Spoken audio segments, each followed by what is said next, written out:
Heureusement que je suis prof avec des jeunes. Si j'étais en EHPAD, vous imaginez? C'est pour ça, mais c'est l'horreur. Moi, je me suiciderais alors. Et moi, je crois que je survis un peu grâce à vous aussi. C'est trop beau. Voilà, donc merci à votre jeunesse et votre entrain, toutes vos erreurs qui ne sont pas des erreurs et qui sont que des tentatives.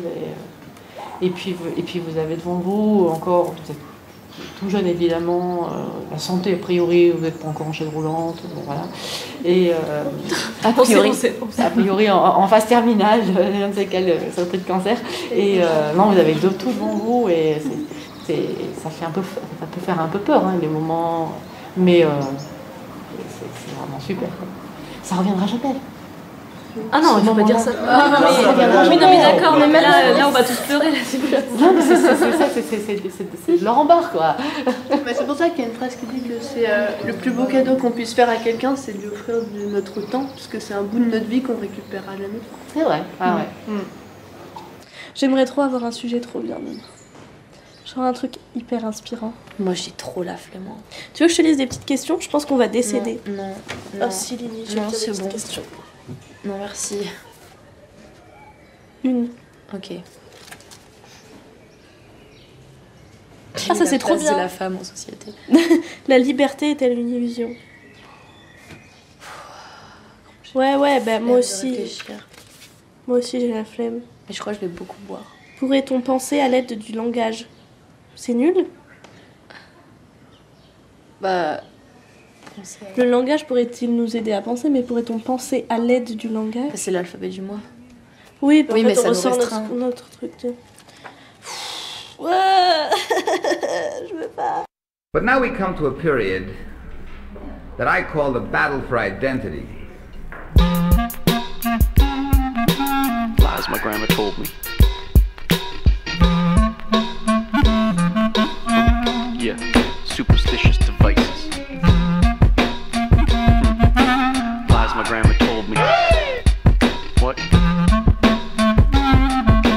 Urban mythological rules. Bubble mice, yeah. Salut les kids et bienvenue dans l'Intendant Godard, saison 17, épisode 30. Cette semaine émission Avoir un bon copain, cabotinage et la mémoire dans la peau. Ce n'est qu'un au revoir, pas un adieu, il reste de l'espoir. Dans nos yeux on ne pleure pas, c'est la pluie, on part. Ce n'est qu'un au revoir. Enfin bref, il est 19h et comme disait Peter, c'est l'heure. Et oui, vous êtes bien dans l'Intendant Godard, l'émission de cinéma qui est mieux que les autres. Et donc vous l'aurez peut-être compris via cette petite citation d'une chanson de... Adamo. Jan Manson. Donc, je crois que je dirais Adamo à chaque fois. Oui, c'est vrai. Ça peut marcher pour presque. Car donc, nous allons parler ce soir du film double programme Ce n'est qu'un au revoir et Un passement au cœur, réalisé par Guillaume Braque, qui viennent de sortir dans les salles françaises la semaine dernière.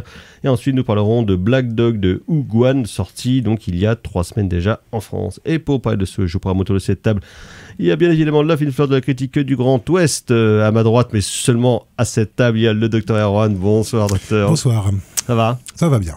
Il y a également Margot. Bonsoir, Margot. Bonsoir. À la mise en son de cette émission, nous avons Ulysse qui vous coucoute. Et malheureusement, le camarade Thibaut Fleuret ne peut pas être des nôtres ce soir. Peut-être que la vision du film de Guillaume Braque lui a rappelé trop de souvenirs de jeunesse dans sa propre Drôme. Mais donc, malheureusement... Quand il avait des dreadlocks. Exactement, parce que Thibaut a eu des dreadlocks, évidemment. Bah oui. Évidemment. Mais donc, il ne peut pas être des nôtres ce soir, malheureusement, pour en parler. Mais donc, nous ferons sans lui et sans son expérience de marcher pieds nus dans les forêts. Exactement, et d'aller se baigner dans les rivières. Exactement, c'est ça. Dans les torrents. En écoutant la musique. Mais Thibaut n'écoutait pas la même musique que ces gens-là. En écoutant la rue qui est à nous. Nous en reparlerons, mais non, Thibaut n'avait pas ce genre de problèmes musicaux à l'époque. Déjà, il était déjà dans l'autre corps, il avait choisi le corps du bruit. Exactement.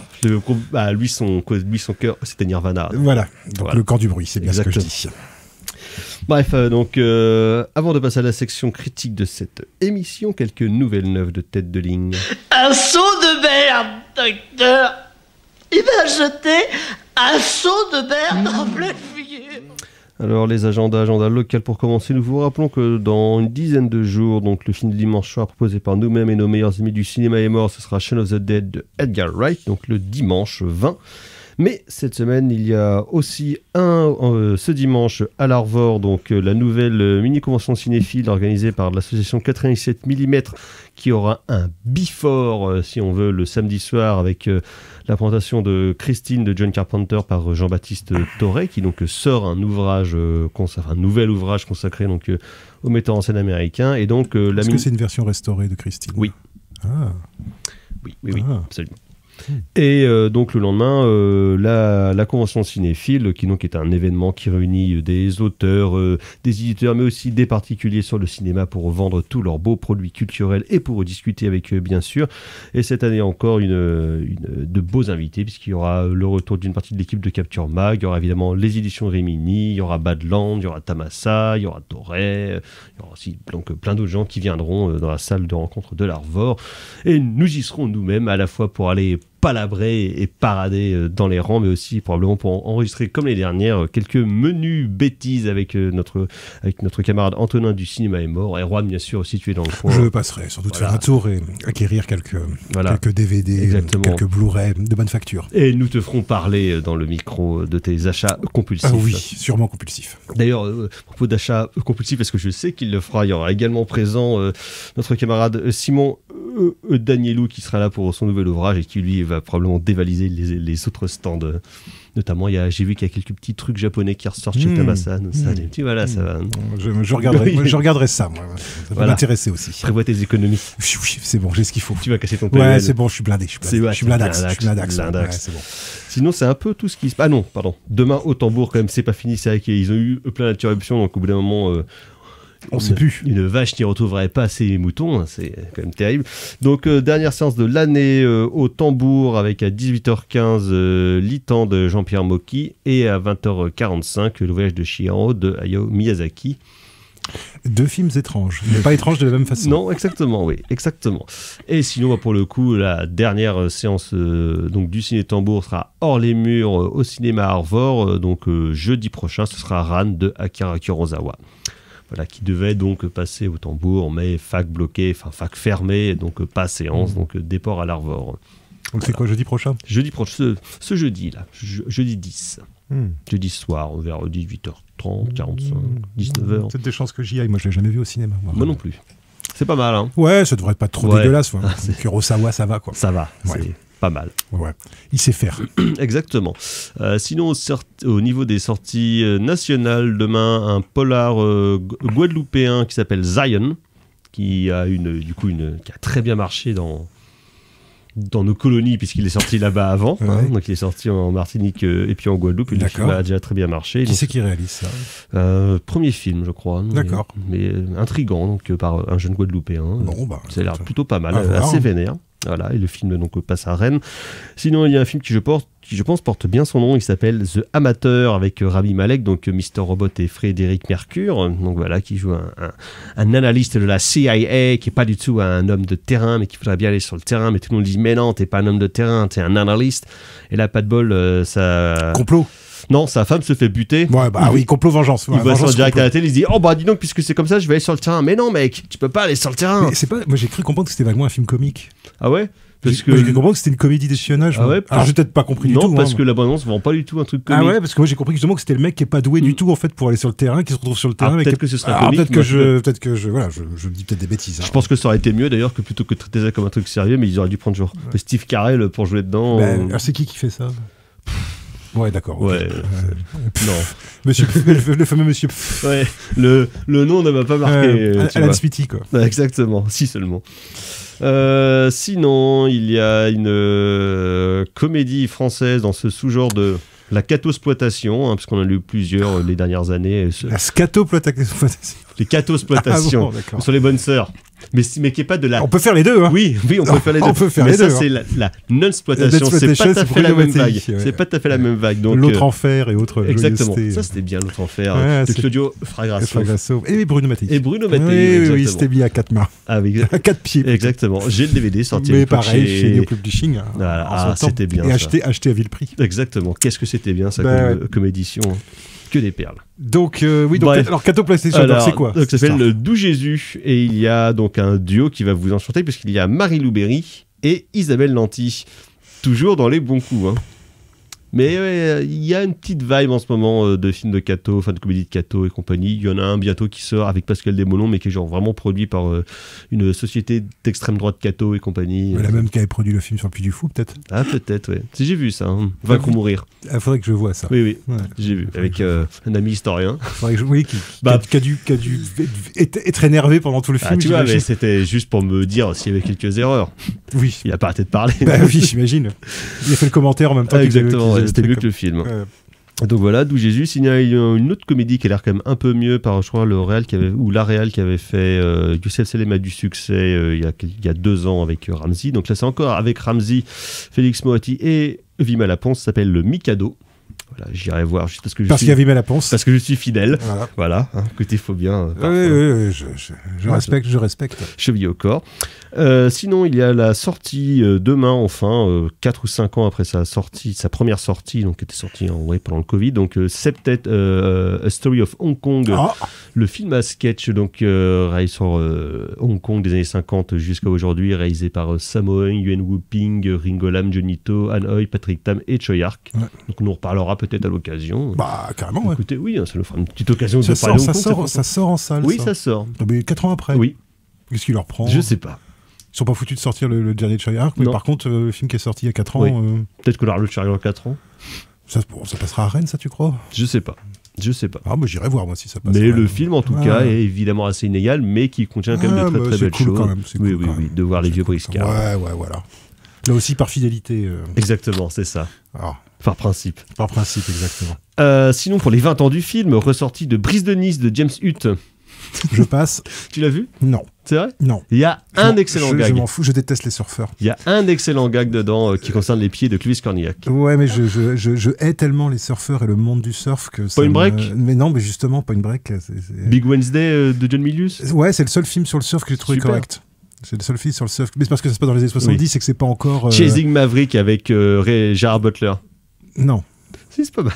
Enfin, non. Je doute pas, hein, mais ça sera sans moi. Ah, tu sais pas ce que tu fais. Mais non, c'est comme. Stitch. Hein? Stitch. Je sais pas ma génération, Stitch. En fait, ça a l'air très sympa. Hein, j'ai jamais vu non plus, tu vois. Attends, on parle bien de Lilo et Stitch, le truc de Disney. Ouais. Jamais vu. Jamais vu non plus. Mais trop vieux. Je l'avais déjà arrêté à l'époque. Trop vieux. Non, mais tu vois, les trucs de surfeurs, c'est comme les trucs de chevaux. Tu vois, là, il y a un qui vient de sortir qui s'appelle Lads. Ça m'intéresse pas du tout. Mais t'aimes bien les chevaux? Oui, j'aime bien les chevaux en tant qu'animal, mais j'aime pas forcément des films autour du monde hippique. Ça m'intéresse pas forcément. Surtout maintenant, parce que le monde du surf, c'est pareil. En plus, sur tous les trucs de Haras et compagnie. Non, c'est ça. Moi, ça me. Nous, on veut des chevaux sauvages. Non, puis de toute façon, les films sur le sport, déjà, pour qu'il y ait un film sur le sport, à part les films sur la boxe. Parce qu'il y a la bagarre. Parce qu'il y a la bagarre. Ou les films sur le catch éventuellement. Les films sur le baseball, ils sont hyper forts pour ça, les Américains. Mais oui, mais je comprends pas les règles. Alors évidemment, mais personne les comprend. On te demande pas de suivre les règles en général. Je voyais un commentateur aujourd'hui qui faisait une métaphore baseballienne à propos de l'administration Trump, et je dis là, je comprends pas du tout de quoi tu parles, mec, parce qu'en fait, il était en train de parler de trucs de règles de baseball, et je me suis dit définitivement, ça c'est un truc de la culture américaine, c'est sans moi. Donc bref, Brise de Nice. Déjà, je comprends pas le tennis. Je comprends pas les règles du tennis. C'est quand même pas très compliqué. Ah non, les règles du tennis, je comprends pas. J'ai jamais compris pourquoi est-ce qu'on compte par 15. Moi, c'est un truc que je ne comprends pas. Ping-pong. Non. Curling. Non, mais tu peux faire toute l'émission avec tous les sports, hein, si tu veux. Moi, j'ai pas beaucoup de sports que je comprends. La bagarre, je comprends. Tir à l'arc. Ouais, non, mais tir à l'arc, ça va quand même. Ah, tu vois, il y a bobsleigh et tir à l'arc, ça va. Je me démerde à peu près quand même.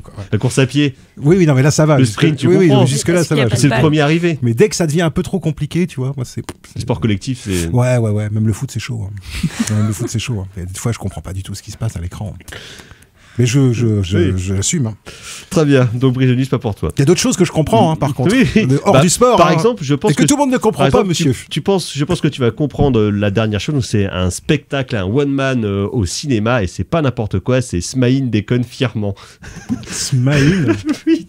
Smaïn qui est genre fini pour tout le monde depuis 30 ans. Ah ouais, son dernier film, c'est le Spoons. Et donc voilà, un spectacle de Gérard Houry. Ouais. Donc c'est le dernier film avant sa mort. Probablement, oui, parce qu'il est mort début des années 2000.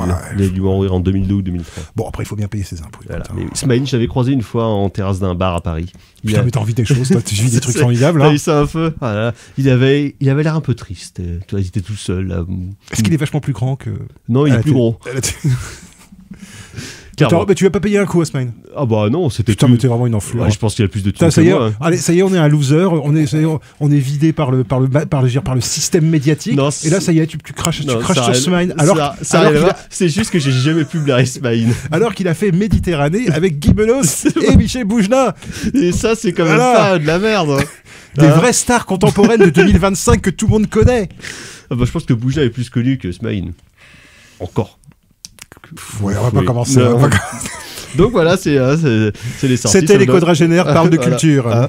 Bref, on n'est pas en avance, donc on va passer à la section critique de cette émission avec un petit extrait de Ce n'est qu'un au revoir.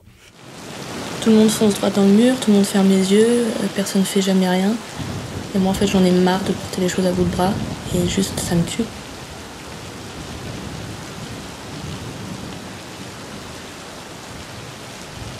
En vrai, j'en ai longtemps voulu à mes parents de m'avoir donné la vie alors qu'ils savaient très bien que ça allait pas dans le monde.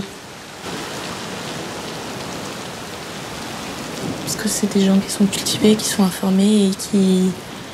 C'est comme s'ils en avaient fait qu'à leur tête, quoi. Mais maintenant, je les remercie aussi parce que je me dis... heureusement qu'ils m'ont donné ces valeurs-là pour que moi je puisse agir.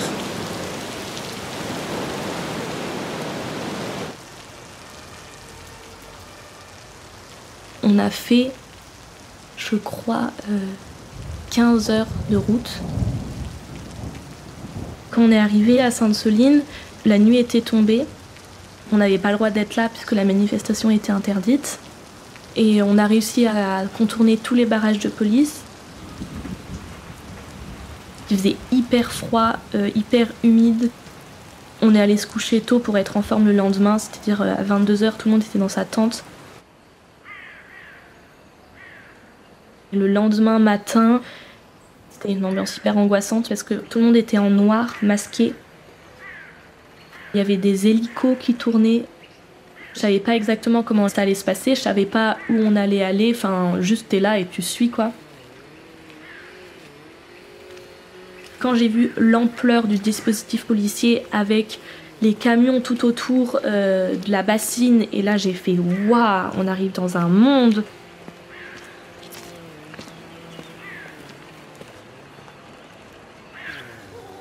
Ce qui s'est passé, ça a été d'une violence inouïe, et il y a tout un bout de Sainte-Soline que j'ai oublié.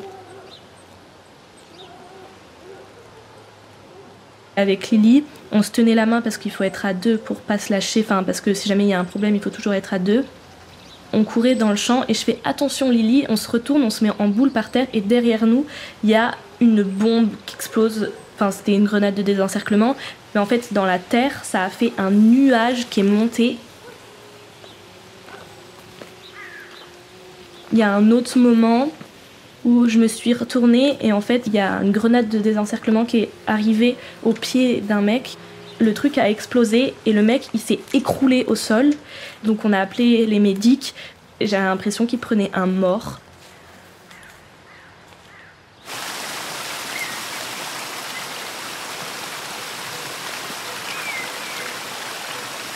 Et le soir j'arrivais pas à dormir et je revoyais en boucle les images. J'étais vraiment pas bien, je pleurais toutes les larmes de mon corps. Et Louison il m'a dit mais Jeanne, ça se trouve il faut que t'arrêtes les manifs. Et je l'ai regardé, je lui ai fait non c'est pas possible, c'est toute ma vie, je peux pas faire ça. Je me bats et je me battrai toujours quoi qu'il en coûte. En attendant Godard sur Syllab, et donc c'était un extrait de Ce n'est qu'un au revoir de Guillaume Braque qui vient de sortir dans les salles accompagné d'un autre moyen-métrage, Un pincement au cœur, puisque donc Ce n'est qu'un au revoir fait 1h05 et Un pincement au cœur 38 minutes. Et donc c'est deux moyens-métrages de documentaires réalisés par Guillaume Braque qu'on avait laissé dans le registre de la fiction il y a 3 ans avec À l'abordage, qui était précédé déjà avant en 2018 d'un autre documentaire, L'île au trésor, qui s'intéressait à un lieu de vacances, de réunion à Cergy-Pontoise, et donc qui était aussi un documentaire qui suivait en fait une troupe de jeunes pendant leurs vacances, les ennuis, l'amour, leurs différentes relations sociales. C'était plus éclaté quand même. Oui, c'était un peu plus éclaté. Il y avait plus de générations, de gens interviewés. Oui. C'était un peu plus choral, on va dire. C'était un parc public, donc plus mosaïque, voilà. Exactement. Alors que là, donc, dans Ce n'est qu'un au revoir et un pincement au cœur, il s'intéresse une nouvelle fois à la jeunesse, aux futures forces vives de la nation. Donc, un pincement au cœur est chronologiquement le premier, en fait, qui se passe. Il était sorti en 2023, il était à l'Acide à Cannes. Donc, je pense qu'il a été tourné milieu de 2021 ou de 2022, en tout cas pendant la période Covid, puisque les gens ont encore leur masque, et qui donc suit deux jeunes copines dans un lycée. Elles sont en seconde, c'est la fin de l'année scolaire à Hénin-Beaumont, donc dans le nord de la France, le fief des Le Pénistes. Et Ce n'est qu'un au revoir, donc était tourné, je pense, un an après, puisqu'il était à Cannes l'année dernière. Et donc là, se situe dans un autre milieu social et géographique, puisque donc c'est à Die dans la Drôme, et ça suit un internat d'une classe de terminale, pareil. Leurs derniers jours, donc avant les épreuves et surtout avant une peut-être potentielle donc séparation, et tout ce qui est en jeu là-dedans, c'est donc à la fois évidemment la vie des différents groupes et les interactions entre les personnages, mais surtout cette interrogation profonde qu'ont donc les gamins, c'est est-ce qu'on va se revoir, qu'est-ce qui va devenir de nous, on a été amis là pendant plusieurs années dans un cadre particulier qui est donc celui du lycée, mais qu'est-ce qu'il deviendra de nous, est-ce qu'on se verra encore, et surtout que va-t-il devenir de ce monde qui part en sucette. Beaucoup donc d'interrogations dans les deux cas, chez les jeunes filles de Un pincement au cœur et chez la troupe de jeunes garçons et puis de jeunes filles de Ce n'est qu'un au revoir, où malgré, on va dire, les différences de contextes sociaux et puis géographiques, il y a évidemment les mêmes problématiques qui reviennent constamment, et Guillaume Braque c'est, comme rarement en France en tout cas, dans le cadre du cinéma contemporain, capter justement des instants de fragilité et de joie chez la jeunesse française. Docteur. Ouais, bah oui, donc Guillaume Braque, qui poursuit un petit peu son sillon, on va dire, d'une sorte de sociologie de la jeunesse française, on va dire des années 2020 en fait, si on inclut dedans l'île au trésor, et qui, moi je trouve, a toujours ce grand avantage de nous offrir une vision justement qui est quand même beaucoup plus nuancée quand même des jeunes générations que ce que on entend dire d'eux et d'elles dans les chaînes d'infos, on a l'impression qu'on a toujours le sentiment d'une espèce de génération qui serait totalement différente et totalement alors à cause de plein de trucs, les réseaux sociaux, les machins, ils sont dépolitisés, ils sont bêtes, ils sont là, alors que tu vois justement par exemple dans Ce n'est qu'un au revoir, que je trouve qu'il y a un niveau de langage et puis l'expression qui est vraiment et même de réflexion, c'est-à-dire que qui me surprend pas en fait. Les gamins ils sont en terminale, on commence quand même, la majorité des gens commencent à avoir un peu de jugeote quand même quoi. Donc évidemment c'est simplifié par le fait qu'ils ont l'air de tous venir aussi de famille, en tout cas dans Ce n'est qu'un au revoir, ils ont quand même l'air de venir. On sent bien qu'il y a un rapport à la famille, à l'éducation familiale, l'éducation parentale qui effectivement montre bien la disparité entre les deux films. Moi je trouve qu'on voit très bien la disparité et comment l'éducation parentale c'est vraiment un truc. C'est-à-dire qu'on peut accuser l'école tant qu'on veut de pas faire son boulot correctement, de pas accompagner, ce qui d'ailleurs dans le film c'est toujours la démonstration du contraire dans les deux films. C'est-à-dire qu'on n'a pas du tout l'impression que le cadre scolaire est un cadre oppressant, étouffant. C'est un cadre qui a sa rigidité aussi, mais il n'est jamais montré comme une espèce de un truc castrateur, un truc d'opposition en fait, ou qui chercherait à enfermer la jeunesse. Au contraire, il est plutôt montré comme un lieu, comme ce lieu sécurisé qu'à mon avis il réussit encore à être aujourd'hui quoi. Donc il y a ces différences sociales, mais moi ce qui m'a intéressé c'est d'une part effectivement c'est cette vision assez fine de la jeunesse, et je trouve que c'est cette vision assez fine que les représentants que tous ces adolescents en fait ont d'eux-mêmes, avec évidemment des exagérations, pas des exagérations, mais avec une forme de dramatisation en fait qui est liée à leur ressenti, l'entrain de la jeunesse, et notamment dans le deuxième, dans Un pincement au cœur. Enfin moi je trouve qu'elle est vachement touchante en fait, ce personnage là, c'est ce personnage de jeune fille qui déménage souvent, qui arrive et qui refuse de se lier en fait, qui refuse d'avoir de véritables fortes amitiés, justement, pour ne pas pour ne pas souffrir. Ouais. Voilà. Et du coup, on sent bien que ça fait souffrir sa copine, qui elle, par contre, est quelqu'un de beaucoup plus ouverte. Et je trouve qu'il y a même une espèce sur un film de 38 minutes, il arrive quand même à créer une espèce de micro-suspense avec une scène de querelle au bout d'un moment où on se dit putain, mais ça va pas se terminer comme ça quand même, quoi. Ça va pas se terminer. Qui est super dramatique dans les propos. Mais alors, à la fois qui est à la fois dramatique et mais qui est pas surjoué, quoi. En fait, moi j'ai pas ce sentiment là, en fait, et c'est valable aussi d'ailleurs pour nos amis à Dreadlocks parce que ça quand même faut en parler, hein, mais alors tu vois, on a envie de rire, enfin tu vois, moi évidemment au début tu dis, mais si c'est exactement les mêmes qu'il y a 20 ans, à part qu'il y a plus de téléphones portables. Mais moi c'est exactement les mêmes qu'il y avait dans les années 90. Ils marchent pieds nus, ils écoutent la rue Quétanou et les Ogres de Barbac. Où ils vont faire des soirées tech dans la montagne. Mais la Drôme ou bien les Monts d'Arrée, c'est pareil. Voilà. Et en même temps, tu n'as pas ce sentiment d'une jeunesse qui serait complètement paumée. Non. C'est une jeunesse qui se pose plein de questions, bien évidemment. Qui sont très angoissés on va dire, par le reste du monde plus que par juste leur propre vie. Ils ont raison d'être angoissés. Mais on n'avait pas forcément ce genre de problématique, toi et moi, quand on était jeunes, sur c'est de la guerre mondiale. Non, par contre, non, c'était pas. Il y avait des trucs qui craignaient quand même, mais c'était pas. Mais c'était plus lointain pour nous. Oui, puis il n'y avait pas ce sentiment qu'il n'y avait pas moyen de s'en sortir. Les années 90, parce que la fin des années 90, moi le souvenir que j'en ai, c'est quand même l'idée que, tu vois, c'est les années Jospin.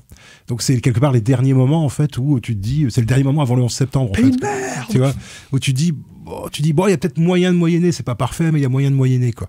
Et puis en fait, malheureusement, les 20 ans, les 30 ans qui suivent sont catastrophiques. Et effectivement, tu sens bien cette angoisse-là. Et en même temps, il y a cette angoisse-là. Et en même temps, il y a le désir, justement, d'être avec les autres, il y a pas de faire communauté. Justement, et même justement cette jeune fille dans Un pincement au cœur qui a l'air d'être plutôt de se replier sur elle-même parce qu'elle a peur de souffrir. Ça se termine quand même par une scène très ouverte à la plage où on sent bien à la fois le côté l'incertitude et l'inquiétude qui va avec cette incertitude, et en la mélancolie à venir. Voilà, et en même temps, t'as envie de leur dire, c'est assez marrant parce que t'as envie de leur dire, mais vous inquiétez pas, mes petits cocos. En fait, le truc, c'est que si vous voulez garder vos potes de lycée, en fait, ça tient qu'à vous de garder vos potes de lycée. Est-ce que t'as encore des copains de lycée? Bien sûr que j'ai encore des copains de lycée. J'avais pas 15 000 potes, moi, au lycée. Mais les quelques potes que j'avais au lycée, c'est pour une très grande majorité d'entre eux, c'est toujours mes potes. Pareil, moi, je suis tous là.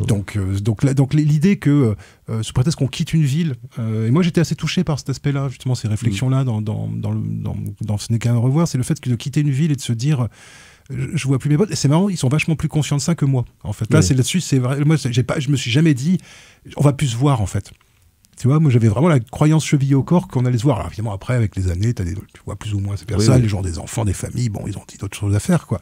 Donc tu les vois un peu moins, mais voilà. Mais après, ça ne tient qu'à toi, en fait. Donc tu as envie de les rassurer, de leur dire, mais vous inquiétez pas, si vous avez envie de continuer à être copains et copines, vous pourrez continuer à être copains et copines, quoi. Je veux dire, c'est pas.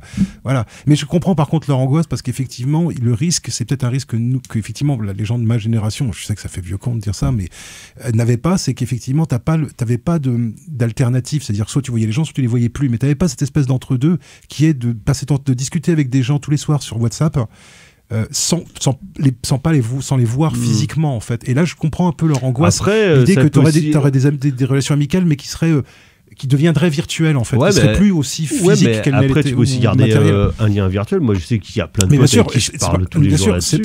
C'est pas un drame non plus.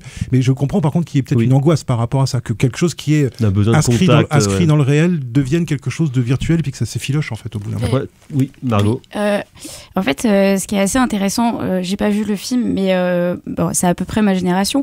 Et je sais qu'on a conscience d'avoir plein de moyens de se voir, de rester en contact. En plus, les transports sont beaucoup plus efficaces qu'à certaines époques. Et en fait, c'est ça qui est assez intéressant, c'est qu'on a conscience qu'on a plein d'outils, mais on sait aussi que malgré tous ces outils, il y a des gens, c'est vraiment loin des yeux, loin du cœur. Et en fait, c'est un peu ça qui peut parfois poser question. Sur ce que t'es réellement l'amitié ou le besoin qu'on en avait. Oui, puis le côté utile. Moi, j'ai perdu pas mal j'ai perdu dans le sens où je vois plus beaucoup de copains de fac, alors que pourtant, on se voyait tous les jours. On avait des liens où on se sentait vraiment très proches des uns des autres. Et ça m'a fait un peu bizarre dans le sens où je me suis rendu compte que c'était vraiment, j'étais quelqu'un d'utile et d'utilisable. Et que... C'est ça alors aussi, que l'amitié n'a pas à être utile. C'est ça que c'est que Oui, la question de l'amitié. Alors moi, ça c'est un truc. Moi, je sais que c'est une valeur moi qui est hyper importante à mes yeux, la question de l'amitié.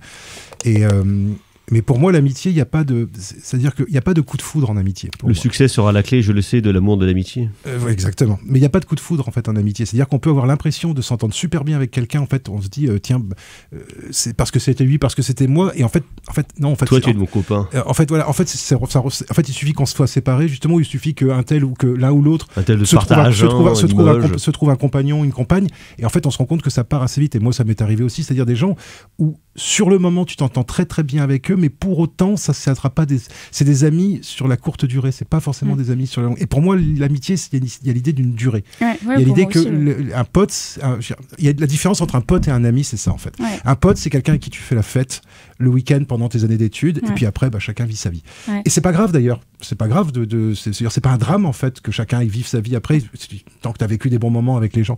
Par contre, un ami, c'est quelqu'un qui, malgré tout, tu vas le garder en fait, parce que t'as du mal à, tu vois, t'as du mal à faire sans lui en fait, ou sans elle. T'as du mal à faire sans ton. Regarde Juanito là qui est parti s'enfermer dans le Crazy-Braze. Maintenant, on se voit 2-3 fois par an, et pourtant c'était comme si on s'était quitté la veille. Oui, et c'est là que tu vois justement la valeur. C'est effectivement le sentiment de ne pas avoir vu quelqu'un pendant 6 mois. Tu te retrouves la personne, c'est comme si tu l'avais quitté 5 minutes auparavant.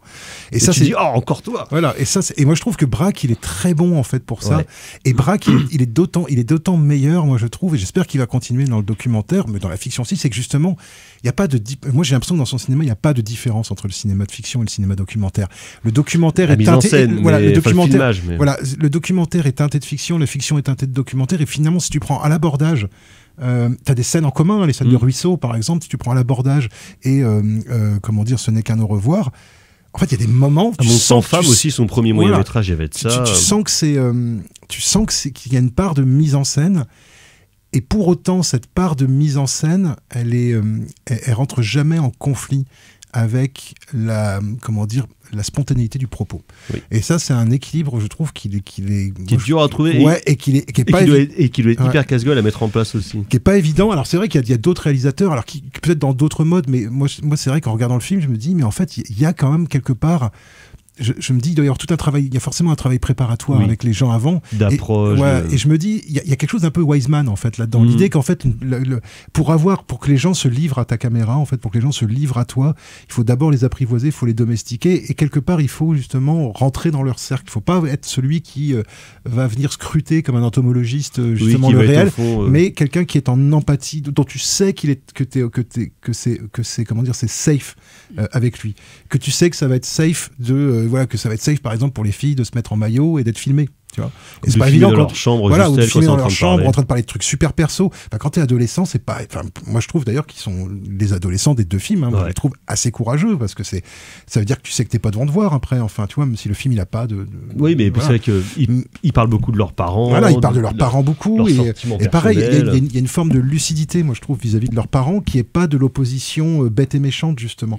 Ils ont des trucs à leur reprocher, comme tous les enfants ont des trucs à reprocher à leurs parents, mais ils sont conscients aussi du fait que leurs parents ont des responsabilités, qu'ils en chient aussi. Exactement. Alors après, il y a des trucs, effectivement, là où tu vois bien la différence, c'est que dans la Drôme, les parents sont en couple. Oui. Et on parle du père et de la mère, même s'il y a l'air d'avoir des séparations, mais c'est plutôt du fils de hippie. C'est du fils de hippie dans la Drôme. Oui, alors qu'à Hénin-Beaumont, il y a l'éternelle absence des pères, quoi, qui est un truc qui change pas, quoi. C'est-à-dire que ça fait des millénaires et des millénaires que les mecs font des mômes et se barrent et assument pas leur. Alors qu'on sait très bien ce que ça fait sur l'esprit des jeunes gens, et notamment sur l'esprit des jeunes filles. C'est pour ça qu'à un moment donné, il y a la jeune fille qui dit à sa pote que tous les mecs ils sont tous charros, faut pas leur faire confiance, ses frères séparés. Ouais, mais quelque part, et moi j'aime bien cette phrase. Je me dis, ouais, mais tes frères séparés, elle dit non, mais c'est juste qu'ils sont endormis. Oui. Ils sont pas encore ils ont pas encore réveillé leur saloperie, quoi, tu vois. Et ça, c'est à la fois tragique de l'entendre dire ça, parce que c'est un monde, hyper lucide. C'est un monde qui est triste et sombre, et en même temps, quelque part, vu ce qu'elle a vécu, tu peux pas l'empêcher de penser ce qu'elle pense, quoi. Enfin, tu peux comprendre complètement qu'elle pense ça, quoi. Et je trouve que ça nous fait bien rentrer aussi, justement, dans le. Et en fait, il arrive en fait à faire en sorte que la parole des adolescents soit il arrive vraiment à nous faire rentrer dedans, mais pas de manière brute. C'est-à-dire qu'ils ont le temps d'élaborer, en fait, les gamins, ils ont le temps d'élaborer. Ça vient presque naturellement. Ouais, et en fait, le truc, c'est que quand ils ont le temps d'élaborer sur leurs pensées, bah, tu vois bien quoi que c'est pas des crétins. Et quel que soit leur niveau social, d'ailleurs, tu vois bien que c'est pas des imbéciles, c'est pas des incultes, c'est pas des imbéciles. Le vocabulaire c'est pas des gens qui comprennent rien. Voilà. Et... C'est pas des gens qui comprennent rien et qui vont se faire avoir par le premier truc Internet venu. C'est pas ça, en fait, les adolescents d'aujourd'hui. C'est évidemment. Parce que ce sont des êtres humains comme tout le monde, beaucoup plus compliqués que ça, quoi. Et que si on regarde, c'est qui les voix du complotisme, ou de la fascisation dans le monde, bah c'est qui ? Bah c'est des mecs de 70 ans. Hein, c'est les mecs de la génération de mon père. Hein, donc c'est ton père. C'est pas mon père, Dieu merci, non, salut papa. Je te fais des gros bisous. Mais reste nous écouter. Mais voilà, par contre, c'est-à-dire que ce monde est toujours c'est toujours le même monde de vieux cons qu'avant mai 68, oui. C'est-à-dire c'est toujours ce même monde de vieux cons. Et ça c'est ça qui est un peu terrible, c'est que les inquiétudes de la jeunesse ne changent pas quelque part parce que ce monde de vieux ne change pas non plus, quoi. Je veux dire, et refuse de changer. Mais rappelons aussi que quand même, ce sont des films quand même très drôles avec des bonnes saillies, notamment. Alors, par contre, un des personnages qui se demande si à la fac pour encore porter des Sarwell, et l'autre qui répond tu vas en fac d'art appliqué, évidemment que tu pourras porter des Sarwell. C'est Babosland, tu vas en fac d'art appliqué, tu vas pouvoir porter du Sarwell comme tu veux. Il y a pas de souci. Mais ouais, c'est vrai que c'est quand même vraiment super drôle, quoi. Il arrive toujours à capter les moments de drôlerie. Après, c'est vrai qu'on insiste plutôt sur le côté peut-être un peu grave. Voilà. Moi, je serais curieux de savoir ce que les adolescents pensent de ce film-là, en fait, parce que moi, je le vois avec un regard d'adulte. Un regard de vieux, quoi. Donc c'est vrai que moi, je sais. Ça même pas 45 ans. Regard de vieux quand même, quoi. Pour eux, regard de vieux. Bientôt 45. Donc voilà, donc c'est vrai que oui, non, ce qui est sympa, c'est d'être avec eux, en fait. Ouais. En fait, c'est ça que je trouve bien chez Braque, c'est que justement, quand t'as 45 ans, tu regardes des films de Guillaume Braque et en fait, t'as l'impression d'être accepté dans un cercle adolescent où t'as rien à foutre. Et en même temps, tu retrouves des trucs de toi et tu comprends des trucs contemporains. C'est plutôt, c'est simple, c'est simplement fait. C'est fait souvent. C'est pas les films de vieux cons. C'est fait avec légèreté, mais justement, c'est pas du cinéma de vieux cons.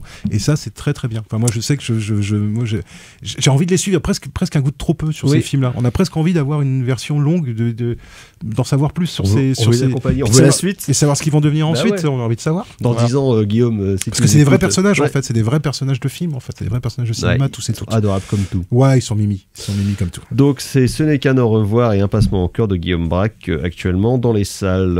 On va continuer à creuser le terreau de l'amitié. Mais il faut pas rester seul comme ça. Mais justement, en fait, c'est pour ça que je kiffe les déménagements, c'est parce que j'ai bien changé comme ça, j'ai pas à parler, j'ai pas à m'attacher. Et là, j'ai fait la pire erreur de toute ma vie, m'attacher à quelqu'un, et j'aurais jamais dû. Ouais, je vois.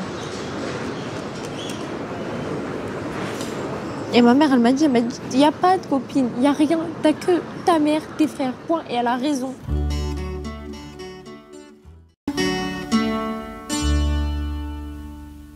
En attendant Godard sur Syllab, et donc c'était un extrait de Un pincement au cœur, suivi de la chanson de Françoise Hardy, L'amitié, qu'on entend justement en générique de fin de Un pincement au cœur. Mais d'amitié, il en est aussi question dans Black Dog de Hugh Wan, sorti dans les salles françaises il y a 3 semaines. Film étonnant et très étrange, surtout quand on se rappelle du précédent film de Hugh Wan, La Brigade des 800, qui était un gros film de guerre sur le conflit sino-japonais en 1938, film Maus, film assez impressionnant avec des scènes de baston assez étonnantes, et surtout de voir un film chinois où donc le drapeau principalement brandi était le drapeau du KMT, donc du Kuomintang, ce qui dans l'ère actuelle ne manque pas de piquant, on va dire. Et donc là il revient avec un film esthétiquement qui prend totalement le chemin inverse. Donc le film se passe en 2008, un peu avant les JO donc de Pékin en 2008, et dans le désert de Gobi, dans une ancienne ville minière où le personnage principal, Lang, ressort d'une longue peine de prison, revient dans son bled pour retrouver son père et cette ville à l'abandon en train de mourir, et il est engagé comme plusieurs autres personnes pour aller faire la chasse aux chiens errants qui pullulent dans la ville et dans le désert, donc tout autour de la ville, dans le beau désert très cinématographique. Et donc il va notamment se prendre d'amitié pour un chien que tout le monde va attraper, parce qu'a priori il aurait la rage et il tuerait plein de gens. Mais lui il dit non, ça c'est un bon chien, ça c'est mon copain. Et donc va se suivre un peu cette histoire d'amitié et quelques menus, moments de tension ou des épiphénomènes de violence, avec une bande de margoulins qui lui en veulent, dont le chef de file est incarné par le cinéaste Ja Zhang-Kye, à qui ce film fait d'ailleurs évidemment penser en termes de mise en scène. Margot. Oui, en fait, j'ai vraiment été très touchée par le film. Pour des raisons un petit peu subjectives, on va l'avouer, parce que Pink Floyd, moi, c'est un peu ma Madeleine de Proust. Donc, c'est vraiment la BO qu'on entend tout le long du film. Qui revient assez régulièrement. Donc, j'ai été très touchée. C'est que The Wall, je crois. C'est que des morceaux de The Wall. Oui, c'est que The Wall. J'ai vu le film. Et en plus, le fait que le film soit dédié à son père, moi, ça m'a touchée.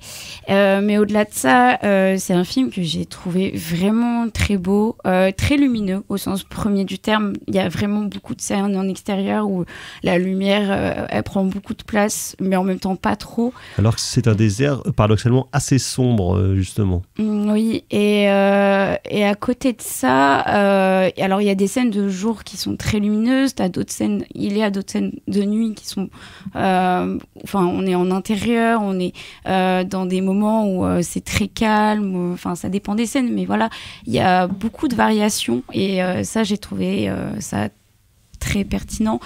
Il y a énormément de choses qui m'ont plu dans ce film, notamment le fait que le personnage principal soit mutique, ou presque mutique, et donc on est dans un jeu d'acteur qui est très impressionnant, parce que... C'est vrai que c'est pas un film très bavard, C'est ça, mais c'est très appréciable, parce que les rares scènes où il y a quelques dialogues, on les apprécie d'autant plus. Et en même temps, comme c'est un film qui est pas très bavard, qui est pas très bruyant, la musique est essentiellement intradigétique, on profite encore plus du paysage, le fait que ça soit tourné dans une ville qui soit quasiment déserte. Moi, j'ai trouvé ça très intéressant. Et ce que j'ai trouvé très intéressant aussi, c'est le fait qu'il y a beaucoup de choses qui sont expliquées dans le film. Justement, le fait que la fille soit en train d'être désertée, le fait que lui, il soit... on explique brièvement pourquoi il a été en prison. Mais en fait, je trouve que c'est des justifications que si on les enlevait, le film serait tout aussi beau. Et ça m'a beaucoup touchée, je trouve. Docteur.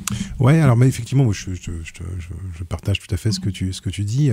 Même si je m'attendais à avoir la chanson de Led Zeppelin, étant donné que le film s'appelait Black Dog. Ah oui, pareil. Donc ça c'était rigolo. Mais oui, tout le côté musical, moi j'ai beaucoup apprécié aussi. Puis moi ça m'a fait ce sentiment en fait, ce sentiment de regarder des films comme Touche pas à la femme blanche. Tu sais, ces films qui se passent dans un décor où tu te dis c'est un décor qui est en train d'être détruit. C'est-à-dire qu'ils ils sont en train de filmer, et j'ai un autre film que je voudrais dire, mais j'arrive pas à me souvenir duquel, mais des films qui se passent dans des ruines comme ça, c'est-à-dire un truc qui est sur le point d'être détruit. Donc en fait, on documente pour la dernière fois par le cinéma un lieu qui ne sera plus. Voilà. Et il y a des destructions dans le film qui, à mon avis, sont des vraies destructions. Oui, parce qu'il ne sont pas des fausses destructions. Il y a aussi je pense que la ville est partiellement reconstituée par des extensions numériques, ou genre de truc, mais le gros de la ville, oui, tu sens que c'est une vraie ville qui est à l'abandon. Et il y a un truc très curieux, c'est que ça donne un caractère presque méditerranéen au film, dans la mesure où en fait... Alors que ça se passe quand même en plein désert de Gobi, au milieu de la Chine. Mais à certains moments, ça fait penser aux révoltés de l'an 2000. Oui, il y a un peu de ça. Maison blanche, une espèce de rue vide, comme ça, avec des chiens qui passent. Et puis cette espèce d'impression parce que c'est un ancien village, c'est un village qui aurait dû être un village, on devine que c'est un village qui aurait dû être un village olympique et qui a jamais été terminé. En fait, c'est un éléphant blanc, quoi. Ça a jamais été terminé, et on imagine de la corruption qu'il y a derrière avec dans le bâtiment. Enfin voilà, et ils sont partis et ils finissent par regarder l'inauguration à la téloche, quoi. Comme tout le monde. Tu vois, comme tout le monde, quoi. Et donc, moi, je trouve que le décor des montagnes et de la ville fait pour beaucoup, évidemment.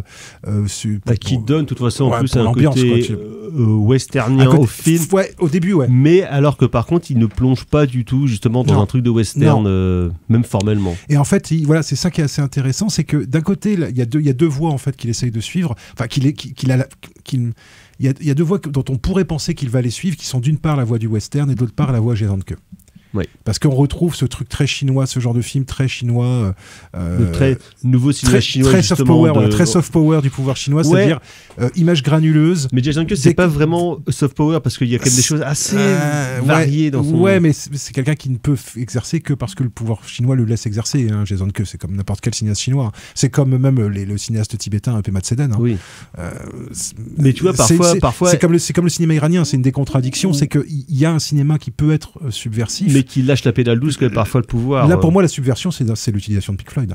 Le fait de choisir The Wall, j'ai du mal à croire que ça soit innocent. Totalement, voilà, parce qu'il aurait pu choisir d'autres albums plus, on va dire plus psychés, tu vois. The Wall est quand même beaucoup plus politique accessible pour moi, beaucoup plus accessible et beaucoup plus politique pour moi que d'autres albums de Pink Floyd, quoi. Dark Side of the Moon. Voilà, même si dans Dark Side of the Moon, il y a Money, bon, il y a quand même, bon, je dirais pas que c'est un groupe politique, hein, Pink Floyd, mais voilà, mais The Wall est sans doute celui où il y a le discours le plus clair contre le totalitarisme, notamment grâce au film.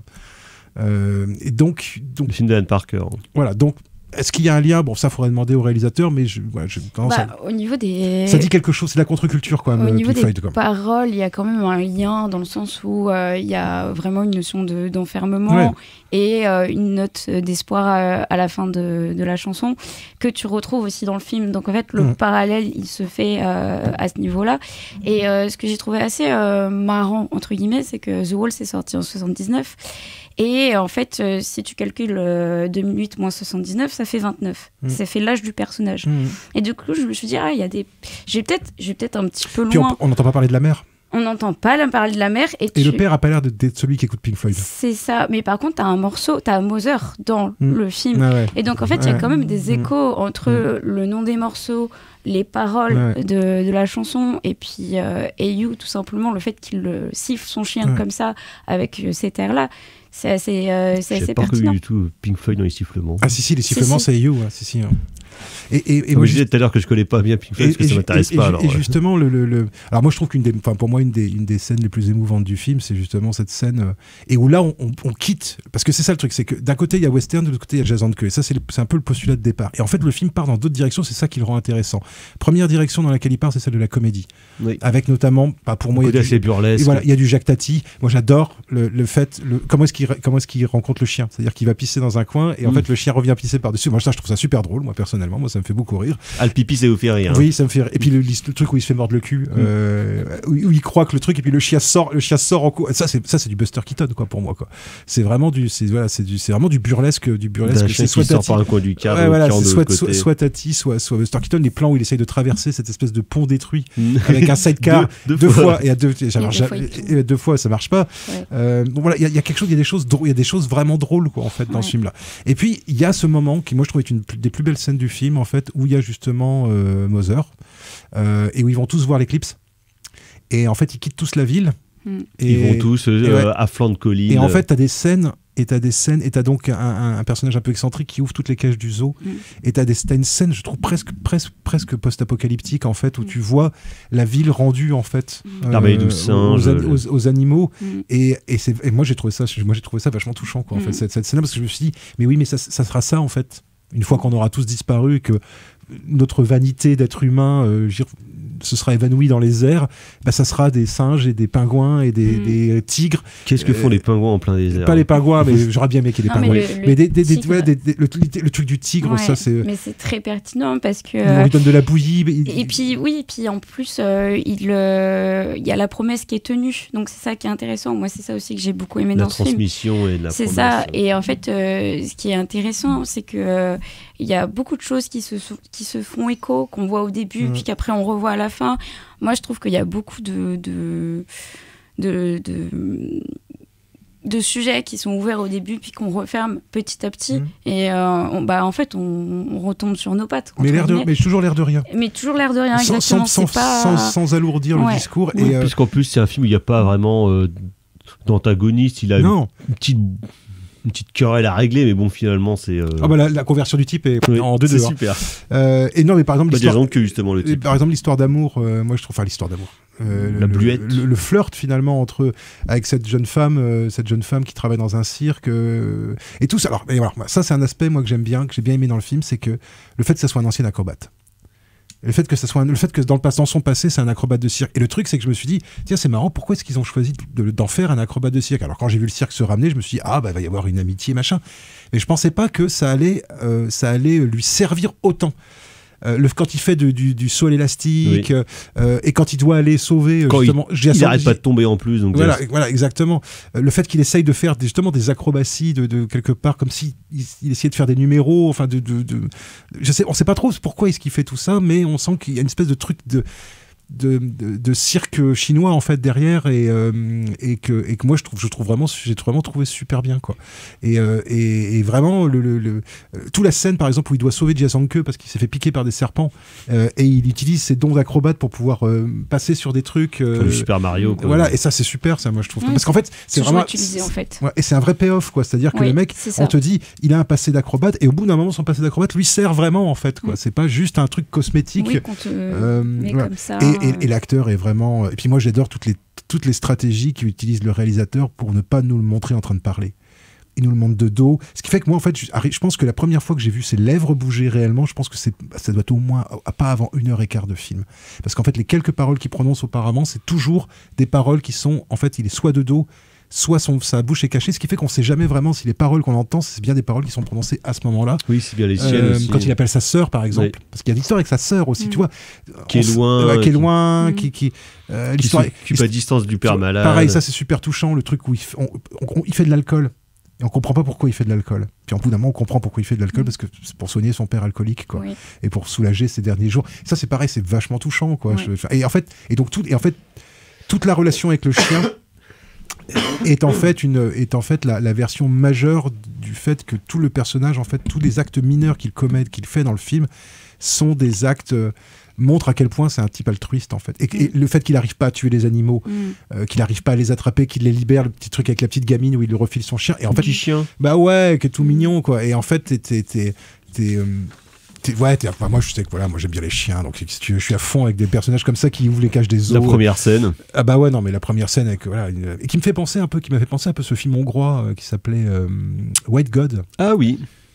Qui commençait aussi par une invasion de chiens. Exactement. Et qui était aussi un film sur... Par une attaque de chiens. Voilà. Alors qui était plus surnaturel, mais d'une centaine de chiens qui déboulent. Mais qui était aussi une histoire de rapport entre les... Voilà, de ce qu'on fait aux chiens, c'est aussi ce qu'on fait aux hommes, en fait, quelque part. C'est-à-dire que ça, si t'es un salaud avec un chien, la manière dont tu te comportes avec les chiens, ça dit des choses sur la manière dont tu te comportes avec les hommes. Et en fait, il y a des études qui prouvent de plus en plus que en fait, l'empathie, elle est liée aussi à ce qu'on est capable de faire ou pas avec les animaux. Avec une autre espèce que la nôtre. Avec une autre espèce que la nôtre. Donc ça fait sens, effectivement. Et moi, je l'ai trouvé très, très humain, ce film. Et c'est pour ça que ça m'a... Et le chien est tellement cool. Et tellement... Enfin bon, il se passe des trucs, mais il y a des moments où il y a des moments qui te fendent le cœur. C'est un bon chien. Ouais, ça. Et tous, c'est des bons chiens, parce qu'il y a d'autres bons chiens. Il y a plein d'autres bons chiens qui apparaissent dans le film. Il y a plein de ganaches sympas. Hein. Ah ouais, il y a même un tout petit chiot à la fin qui est tout mignon. Oh là là, bon Dieu, ça, c'est un film... Un film qui te donne envie d'avoir des cabots. Voilà. Exactement. Donc... Mais par contre, au-delà de ça, même si vous aimez pas, si vous avez peur des chiens, faut peut-être pas trop y aller. Mais par contre, si vous avez une certaine appétence pour le canin et pour la mise en scène, et pour voilà. Et là, c'est un vrai film vrai film sympa pas un feel-good movie, mais un film intelligent. Ouais. Un film intelligent, moi j'ai trouvé. Film intelligent, effectivement, comme dit Margot, très poétique. Et poétique, voilà, et vraiment un film. Et comme le Braque, en fait, moi je suis sorti de ces deux films-là en me disant, c'est cool, moi ça va mieux, quoi. Tu vois, tu te sens. C'est quand même bien le cinéma quand c'est mieux. Mais, en fait, j'aime bien le cinéma quand c'est dark, mais j'aime bien aussi le cinéma quand c'est capable de me remonter un peu le moral et de me dire, oui, non, il n'y a pas que des horribles choses qui se passent dans le monde. Par ces temps-là. Il y a aussi par les temps qui courent. Non, mais voilà, l'humain, c'est les relations humaines, les relations entre les humains et les animaux, c'est des trucs qui valent le coup aussi, pas simplement les taxes douanières et les déportations de gens, quoi. Donc Black Dog de Hugh Gwen encore dans les salles cette semaine, je crois. On va passer au coup de cœur. Tout à coup, Jean-Michel Mimosé... C'est de la merde. C'est de la merde. Je voudrais que tout le monde s'imprègne. Merde. Tout le monde s'imprègne de cette... C'est vraiment la plus grande merde des merdes. Les coups de cœur, Margot. Black Dog, vraiment un gros coup de cœur. Non, la chanson de Led Zeppelin. Ouais. Très bien, merci Margot. Docteur.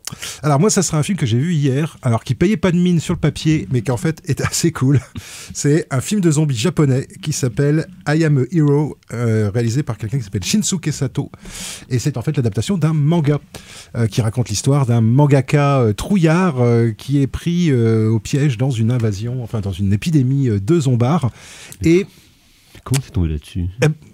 Au pif. Et en fait, je m'attendais à un film très racoleur, patachon, clipesque. Et ben en fait, c'est plutôt pas trop mal tourné. Il y a du goras sympatoche. Il y a quelques plein de plans gore sympatoches.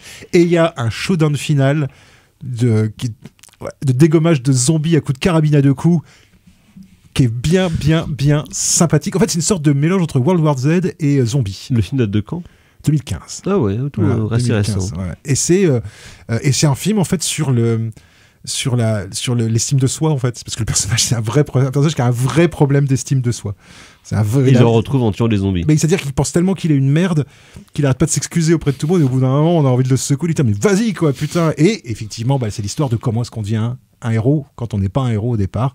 Et pareil, c'est un film qui fait plutôt du bien. Voilà, si vous avez des petits problèmes d'estime de soi, regardez ça. C'est un film qui vous donne envie, non seulement de buter des zombies, mais de vous affirmer un peu plus. Très bien, merci docteur. Très sympathique. Alors moi, ce sera 2 choses. Ça sera Mosquito de Joaquim Nuno Pinto, film brésilo-portugais qui est actuellement sur Arte, je crois. C'est pas le film d'horreur avec des moustiques géants? Non, pas du tout, que j'ai en DVD ça, mais non, qui est un film sur donc le Portugal au Mozambique pendant la Première Guerre mondiale, un soldat qui est perdu dans la savane. Alors c'est pas très fun non plus, mais c'est doté d'une très belle mise en scène et d'un sound design assez surpuissant, pour rappeler aussi que les Portugais ont été des sales bâtards. Et parce que j'ai vu ce week-end encore un film plein de bonne humeur, donc Battle Royale de Kenji Fukasaku. Battle Royale, ça ne bouge pas, c'est toujours aussi puissant et bien formidable. goré aussi, bien avec un Kitano en grande forme. Grande forme, ouais. Et plein de jeunes acteurs qui sont tous très contents d'être là et qui s'en prennent plein et qui la caboche. De manière très différente. Comme des merdes. Exactement, c'était super. Voilà, merci beaucoup Ulysse à la mise en son de cette émission. Merci Margot, merci docteur. On se retrouve la semaine prochaine. Prochaine émission, prochaine édition. À ciao, bonsoir. Salut. Bonsoir.